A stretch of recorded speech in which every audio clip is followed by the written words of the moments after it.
I've been living in Cebu City for 4 years, and for most of those 4 years, I've been making videos about what this place actually looks like, such as the cost, the places most people miss, and honest version of things. This video is built from 4 of those videos. A full day walking Cebu's historic core, a mountain trail 20 minutes from the city that most people living here have never done, and 3 days on Bantayan Island where we arrived, got off the ferry, and the island was almost completely empty. 7 days, every activity in this video I've already filmed. I know exactly what it costs, what to bring, and what goes wrong. Here's the full week. Your only job today is to arrive and get your bearings. I would aim towards IT Park since it is more walkable and everything is open 24 hours. On top of that, it forgives you for not knowing where everything is or how much things cost. But on the other side, you have Cebu Business Park, which is much quieter and sits next to Ayala Mall. Either of these options, you cannot go wrong for your first time here. From the airport, take a Grab. Don't get into the unmetered taxis. The ride from Mactan to IT Park runs typically between 400 to 500 pesos depending on traffic. It'll take you 30 to 45 minutes on a normal day. The next thing that you should do is get a SIM card at the airport terminal before you exit, or the other option would be getting an eSIM through Airalo. If you want a physical SIM, your best option is either Globe or Smart. Before you end your first day here in Cebu City, please come here for dinner. Everyone who comes to Cebu gets told the same thing when it comes to lechon. Go to House of Lechon. It's on every list, every food blog, every best of Cebu video on YouTube, and every Cebuano will tell you to come here for lechon. But me personally, I don't send people here. There's a place called Tatangs that doesn't show up on any of those lists. Get a lechon belly. You can either have it spicy or non-spicy. The whole suckling pig is iconic, but the belly is where the real flavor is. If the skin doesn't crunch when you bite into it, it's not a good lechon. Also order the sisig. It's a dish that converts people every single time. And if you see baked scallops on the table, get those as well. And this will complete your first day here in Cebu City. Real Cebu food, no tourist makeup, and a full stomach before tomorrow's history walk. Today is a historical day. 6 sites, 1 morning walk, and by the end of it, you'll understand this city in a way that most people who visit, and even most people who live here, never do. Here's one important thing that you should know before we start.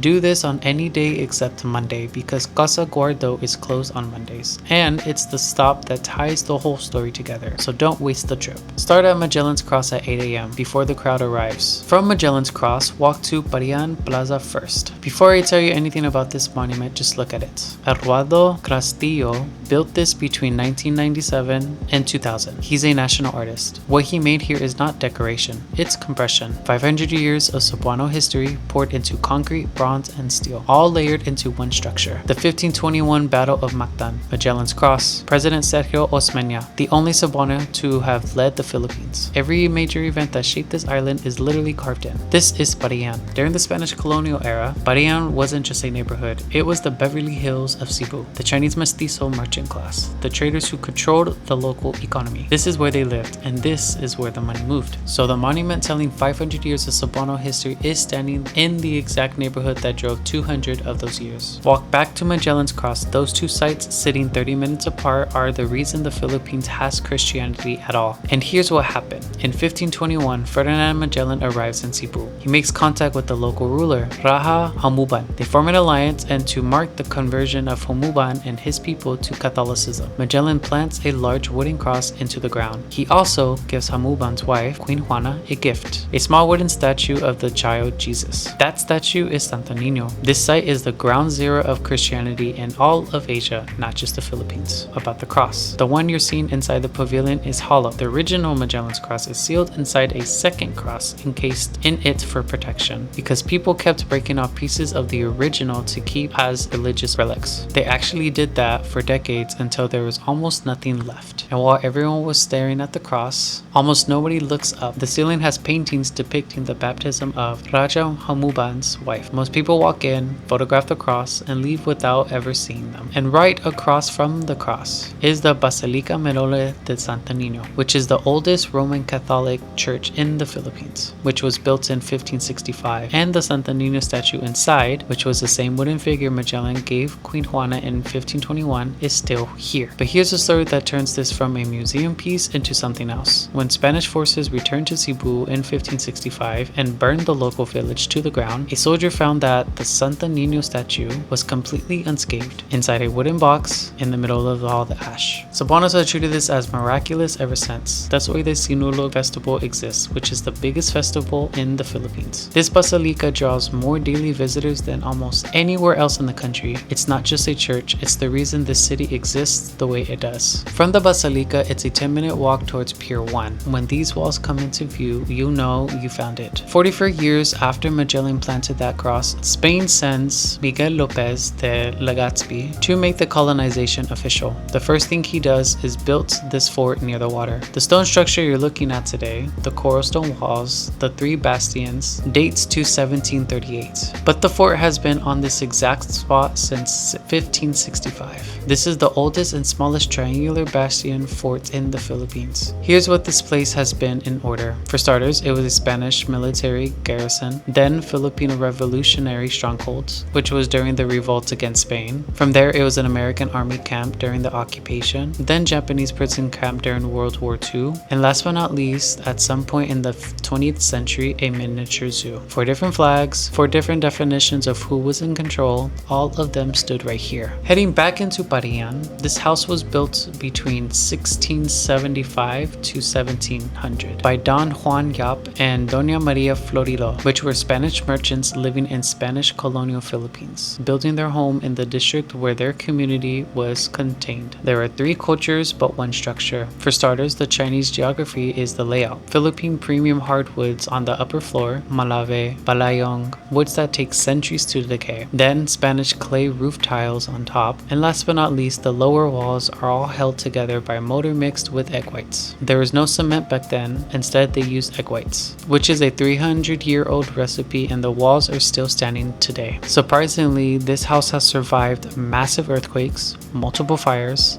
the revolution against Spain, and American bombings in World War II. A 2-minute walk from Yap, San Diego, this house was built in the 1850s, but the reason it matters historically has nothing to do with the original owners. One of the family's descendants, Juan Gordo, became the first ever Filipino bishop of Cebu. Think about what that means. Before him, only Spanish friars held ultimate religious authority in the country. Every church, every priest above a certain rank, every major religious decision Spain has controlled. And they were doing that for 300 years. This house shows you the world that made that possible. The Ilustrado class, which were known to be the educated, wealthy Filipino elite who spent the final decades of Spanish rule building towards self-determination. This is not just a modest house, this is a statement. The total cost for day 2. The Heritage Monument, Magellan's Cross, and the Basilica are all free. It'll cost you 30 pesos to enter Fort San Pedro, 100 for Yap San Diego, and 100 for Casa Gordo. In total for the entire day of 500 years of history, you'll spend 230 pesos per person for admission fees. The rest of how much you'll spend depends on what you want to eat and how far you are from these locations. There is a mountain trail right above this city called Starbucks, and most people living here have never done it, but today you fix that. The fastest and cheapest option is a habal or a motorcycle taxi. If you're coming from IT Park, the fare should run you around 100 to 150 pesos. You can also take a Grab or ride your own motorcycle. If you choose a Grab, search for the Starbucks trail pin in Google Maps. That puts you close enough to walk to the trailhead. I suggest going early before 7 a.m. if you can. If you start your hike anything later than 7 a.m., you will have a difficult time coming back down from the mountain because the Philippine heat will drain you. In terms of what to bring, at a minimum, bring 1.5 liters of water. You have an option of eating right before the hike or getting snacks on the way there because this is a full morning activity, not a quick 30-minute walk. You should wear a lot of sunblock. Proper hiking shoes or shoes that have grip. Please do not wear flip-flops or flat sneakers. A fully charged phone so you can take videos and photos. A small towel or a dried shirt because you will be sweating a lot on this trip. And last but not least, try to bring things that aren't too heavy because you'll be carrying these things up and down that mountain. In terms of the hike itself, this trail is not beginner friendly, and I'm not going to pretend that it is. There are many small pebbles, uneven ground, and real elevation. We started our trip around 6 a.m. and reached the top top by 10. We took a lot of pit stops to embrace the view and also catch our breath, and believe it or not, every stop was worth it. As you get further and further away from the city, you would hear no traffic, no horns, just the wind and your breathing. When you reach the top of the trail, the city is spread below you. The malls, the port, the water, Mactan in the distance on a clear day. It's quite the scene just 20 minutes away from the main city hub. You can spend as much time as you want here. If you're really hungry, then there are plenty of options for you to choose from in terms of food. You should also take the time to rehydrate at this point, because you have two options. You can either continue on in another trail called Spartan Trail, or you can retrace your steps and go to the base of the hill. In terms of how much you'll be spending on day 3, it really depends on how far you are from this trail within the city, but your hobble hobble ride will range from 100 to 150 pesos. If you bring your own snacks, it can be under 100, but just know that you can spend up to 200 to 400 pesos. That gives you a total of spending only 500 pesos. After yesterday, you earned a slow day. Cebu has a cafe culture that most visitors never find, not because it's hard to get to, but because nobody points them towards it. The spots on this list aren't in any tour guide, they're not near the landmarks, they sit in residential pockets and quiet streets that most people pass by on the way to somewhere else. The regulars are locals who have been coming here for years, a handful of foreigners who have been living in the city long enough to know where these things are, and almost nobody else. That's what makes them worth going to. These cafes are also some of the best places in Cebu to just sit and watch. The city feels different when you're not in the mall or in a tourist area. You see the version of Cebu that people actually live in, such as students with their laptops, professionals working remote, friends meeting for 2 hours over a drink. That's the mundane and normal part of life. And after the pace of the first 3 days, that's exactly what you would want. Today, there is no schedule. Just move from one cafe to the next whenever you feel like it. You can start your journey at one of my personal favorite coffee shops. It's called Good Cup. It's on the main road, but yet it's still hidden. No brand colors are pushing you in, just a quiet roaster doing very good coffee. What I love about this place is that they keep their menu simple. Flat whites, special drinks, the basics are done very well. They're known for their matcha ice cream as well, and their Basque cheesecake, which is a personal favorite when I go there. The flat white runs around 220 pesos, which for me is quite expensive for a coffee. However, when you've been roasting as long as they have, you would see that the coffee is actually worth the money. If you want to taste test some roast before you buy it, they'll let you. Just talk to one of the baristas and you could engage in a conversation with them. The next spot, which is quite near and walkable, is called Peak and Pie. This is near Osmeña Circle. This is the place if you are a huge matcha lover or hojicha lover. If you've been to trendy matcha cafes in other countries and paid 400 to 600 pesos per drink, Peak and Pie would be just below those numbers. They have fair prices for quality matcha. My personal favorite when I come to this cafe is their hojicha. I prefer matcha tea leaves to be a bit more burnt, and it gives a nuttier taste every sip that you drink. And it's a quite refreshing drink after walking in the Philippines humidity. And depending on what time you come to this cafe, if you come during the evening, the Osmeña Circle turns into a live place where there's a bunch of food vendors for you to choose from. The one thing that I would say about Peak and Pie though, it's a bit smaller than the rest of the cafes that I'll be listing for you to visit during this day, so there might be limited seating, just to let you know, depending on what hour you also go. The next one is in Crossroads, which is right outside of IT Park. It's called Commonly Uncommon. They now have 2 branches that you can go visit, but the one that I personally like is the one in Crossroads. It's inside a plaza where there's a bunch of different restaurants for you to choose from. There's a bunch of outlets inside of this cafe, decent Wi-Fi, and it's always busy every weekend. Not only does this place serve coffee, but they have a well-curated menu of meals to try. Here are some things from the menu that I personally order: the Moroccan mint tea,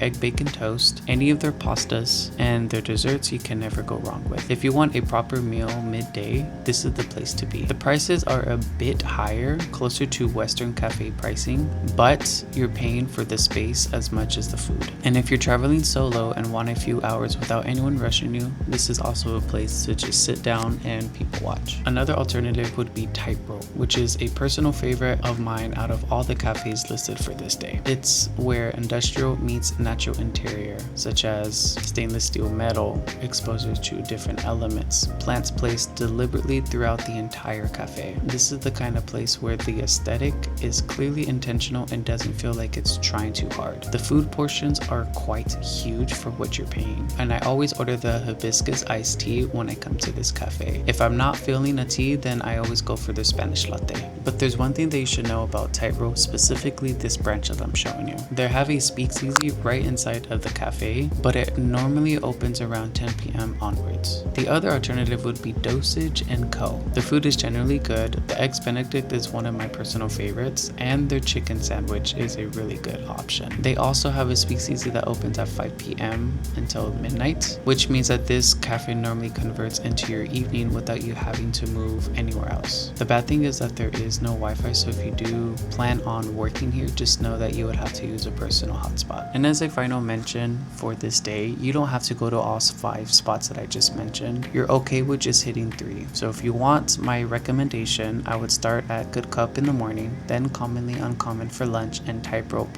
in the afternoon. In the description, I will leave a list of all the cafes that I've explored here in Cebu City if none of these options resonate with you. The total cost for this day per person would range between 800 pesos to 1,500 pesos. This includes your transportation, some of the food and or drinks that you would order, and anything else you want to explore in the surrounding areas of these cafes. Here's a quick note before we head up north. Bantayan Island is the move if you want slow, quiet, empty beaches. But if that's not your speed, if you want real adrenaline over stillness, there's a version of these 3 days that swaps the island for South Cebu instead. Base yourself in Moabot. It's the most cost and time efficient call that you can make for that side of the island. From there, you can do the sardine run right off the coast of the beach. But if there's one activity that you must do in South of Cebu, it's a canyoneering tour to Kawasan Falls. It's 3 to 5 hours of a rushing river canyon. There's cliff jumps from 3 meters up to 10 meters, and you walk at the base of the falls from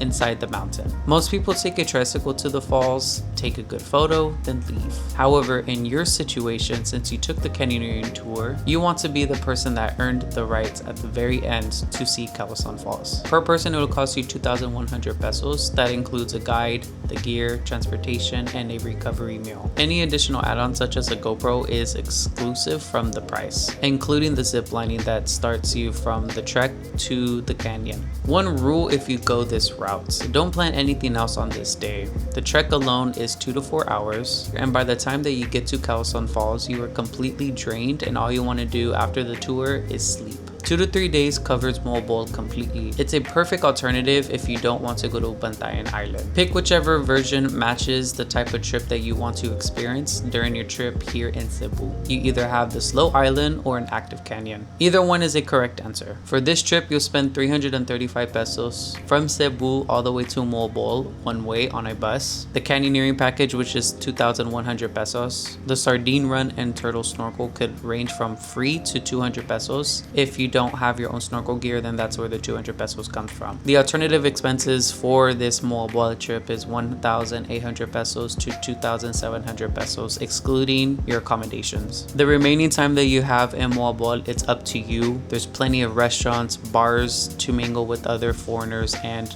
or locals. And if you just want to do sightseeing with all the beaches in the area, then you can simply rent your own motor for 300 pesos per day, and that'll extend your money even further. From here, the city disappears because we are going up north. There's no direct route from Cebu City to Bantayan Island. You would have to take a van to the northern port, then catch a ferry across to the island. A van would typically cost 350 pesos per person one way. When you get to the port, Hagnaya, there's a terminal fee of 20 pesos. The ferry over is an additional 370 pesos one way at regular prices. But if you are a student, a senior citizen, or a PWD, that price drops to 296 pesos. Once you land on the island, take a tricycle from the port to Santa Fe. That is the main town where all the restaurants, your accommodations, and nightlife is located. The ride will cost you 75 pesos per person. In total, one way for transportation, 815 pesos. In total for a round trip is 1,630 pesos for transportation alone. Since I visited Bantayan Island during the off season, the moment we stepped off the ferry, the first thing that I really did notice is how quiet it was. The beaches were open, streets were not crowded, you could walk into a restaurant and actually pick your table. It felt like the island was completely to ourselves, and that was the best way to travel and explore this island in my personal opinion. Arriving during low season gave us a version of Bantayan that most people who come during peak season never get. If you want energy, a scene, other travelers to meet, come during the busier months. But if you want empty beaches and a room to actually think, time it right and you'll have the island mostly to yourself. Since travel time will take half of your day away, the other half can just be walking around the beaches, the local town in Santa Fe, look at the different restaurant options you have to eat at, and you can sleep early because tomorrow is the day that you'll go to the lagoon. In total for your first day in Bantayan, you'll be spending on a range from 965 pesos to 1,215 pesos. That includes your transportation and dinner. Since I was new to Bantayan Island, I had a friend recommend me some spots that I can go and visit during my time there. And the first thing that my friend recommended was Baigat Lagoon Beach. From Santa Fe, it's a 15-minute tricycle or motorcycle ride to the checkpoint that we went to. At the checkpoint, you'll pay 300 pesos per person, which covers the checkpoint fee, the boat to the lagoon and back round trip. However, there is a second alternative to get to the lagoon, and that is from the port. However, the route that we took was through a canal from the checkpoint, and I really don't have a better way to describe it than this. The water is completely still. The clouds are sitting low, hanging just over the horizon, and the only sound that we heard was the boat motor cutting through the water. It felt like we were being pulled into something else, like approaching the gates of something I didn't have a name for. In terms of the actual lagoon, Baigat is a resort property. There are two options when you arrive. You either book a room to stay overnight or pay 150 peso day pass per person to use the beach and the facilities. If you're coming in a big group, there are plenty of tables. If it's just you, the lounge chairs right on the beach overlooking the water are enough. But know that the sun will hit you mostly throughout the day. There is no shade on those chairs. It gets really hot, so my suggestion is stay in the water as much as you possibly can. And the best thing about the water is that it's warm and so clear that you could see straight out of a bottle. During our time there, we did absolutely nothing. And I mean that in the best possible way. We got in the water, sat down, stared at the horizon, had a cold drink, talked about some things, and we just let the sun die down. Because after days of constantly moving, this is what this trip is intended for. There could be no plans, no agenda, just you, the beach, and your thoughts. However, there's one thing that you must know about this lagoon. You must leave it before the tide drops too low. If you wait too long, the boats cannot make the trip back to the port or the canal. And that is what the staff told us before they dropped us off earlier that day. Because if you don't listen to them, you run the risk of actually having to stay the night there and wait until the morning when the tide is high. Another option for entertainment is the jet ski rentals that they have available there. You'll be charged every 30 minutes you're on the jet ski. After the lagoon, head back to Santa Fe. You can rest up until it's time to hit the nightlife. There's plenty of options for you to eat at, but my personal recommendation was the seafood spot that I found right next to the resort that me and my mom were staying at. There were plenty of locals and tourists lining up to eat at this restaurant, and that to me is a great indicator that the food is not only good, but it's a perfect time to mingle with other people and people watch. In total of how much you spend on this day ranges from 700 pesos to 1,050 pesos per person. This will be your final day in Bantayan and also the return to Cebu. Several options that you can do is walk the shoreline of Santa Fe one last time, eat breakfast at whatever place that looks right, order something fresh. The island at this pace, with barely anyone on the beach, is a version of Bantayan most people who come during peak season never get to experience, so indulge in it. Bantayan is not a week-long destination. 3 days is a sweet spot. Maybe 5 days if you generally want to slow down and take your time exploring the entire island. After that, you've seen what the island has, and you'll start wanting to come back to the city. My initial plan to come to Bantayan was to do more activities, more exploring. But instead, we just sat, tried every restaurant we could find, and watched the sun go down over the water every evening. If the itinerary that I did with my mom does not resonate with you, then there's plenty of things for you to do on this island. But my advice if you do want to explore more of the island is to rent your own motorcycle. It's small enough for you to explore the entire island for 5 days if you want to extend it 2 additional days. In terms of returning back to Cebu City, I would catch the midday to early afternoon ferry back. Just be cautious that the last ferry boat to the main island cuts off at 4 p.m. If you miss that last ferry boat, you would have to wait for the next day to leave the island. For this day, depending on what you actually do, you'll spend around 1,150 pesos to 1,415 pesos. Here is a recap of a full 7-day itinerary here in Cebu City. Day 1, you arrive in Cebu City. You can take the time to walk around where your accommodation is located and eat at a restaurant to rest up for the next day. Day 2 is a history walk of 6 different sites located in the oldest part of Cebu City and the Philippines. Day 3 is a Starbucks hike, which is 20 minutes away from the city hub. Day 4 is a day to rest up or do cafe hopping here in the city. For me, it's the best way to explore the city because it's hidden gems that you would have never thought of going to based off of what everyone else is recommending you. Then day 5 is to travel to Bantayan Island. Since half of the day would be wasted on just travel, it's another great way for you to just rest up, eat at a nice place, and walk along the beaches. Day 6 can either be a really relaxing day just on the beach or a lagoon, or you can explore the water activities that this island has to offer. And day 7 is a slow morning in Bantayan as you return back to Cebu City and conclude your entire trip here in Cebu. And that's your full week of activities, not including where you're sleeping. In terms of your accommodation, the price range in Cebu City runs between 1,000 to 3,000 pesos a night depending on where you're staying, such as a guest house, a condo, or an Airbnb. Choose what best suits for your needs. Bantayan is a separate cost for your accommodations, and based off of where we stayed, we spent 5,337 pesos for 2 nights. Your total cost for 7 days including your accommodations, this is the budget tier, 14,500 pesos to 18,500 pesos. In terms of the mid-range tier, you'll be spending between 23,000 pesos to 31,000 pesos. This itinerary is built around what I filmed. It's one version of a week in Cebu. Your trip might completely be different depending on when you're coming, how long you'll be staying, and what you're into. If you want help building yours, I put together customized itineraries for people planning their first time or next trip here in Cebu. My contact information is in the description below, so reach out, tell me what you're working with, and we'll put something together. I've been living in Cebu for the past 4 years, and the thing I keep coming back to is how differently this city shows up depending on how you approach it. Come as a tourist, it gives you one version, but if you slow down, go deeper, get off the main strips, it gives you an entirely different vibe. Everything in this video I filmed myself, every cost is real, every logistics detailed is firsthand. Nothing here is a guess. That's the only version of a Cebu itinerary I'm willing to put my name on. All 4 source videos are linked in the description if you want to check them out. And last but not least, if this video helped, then please subscribe and hit the notification button so you know when the next video will be released. I post Cebu content 1 to 2 times a week that basically helps foreigners decide if they want to live here long term or simply visit. And as always, like, comment, and share this video, and see you guys in the next one.